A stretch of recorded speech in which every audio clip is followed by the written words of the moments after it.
3 utility companies are being sued for responsibility in the Holiday Farm fire of 2020. Over 173,000 acres burned and more than 700 homes were damaged. Jennifer Singh explains that this lawsuit has been in the works, but new evidence is giving it momentum. More than 3 years after the Holiday Farm fire of 2020, victims continued to rebuild and get back to their normal lives. And there's evidence that that fire that was tackled as one set of flames was actually 2 fires that merged together. 4 law firms in Oregon and California have collectively filed suit against EWEB, Lane Electric, as well as Bonneville Power Administration, claiming all 3 utility companies neglected to prepare electrical operations and equipment prior to the wildfire. Alex Robinson, one of the legal representatives in the lawsuit, tells me they have already been taking legal action in Lane County against EWEB and Lane Electric for negligence around power lines and other hazards for 3 years.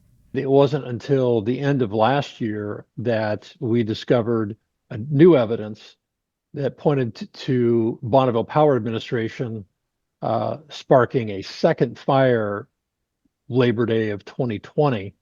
And that second fire merged with what was called the Holiday Farm fire to turn into a huge conflagration. And now they are taking all 3 utilities to federal court, representing nearly 240 victims and seeking $232 million in damages. Because under federal law, they're a federal agency, we can only sue Bonneville Power in federal court. It meant that we had to dismiss our state court claims, and all of us are now importing that case into federal court to be able to join Bonneville Power. Robinson tells me it took this long because of extreme delays in record requests and lack of transparency from the Forest Service. This case is an outlier in that it's gone so long. And we don't have an official report from the U.S. Forest Service yet.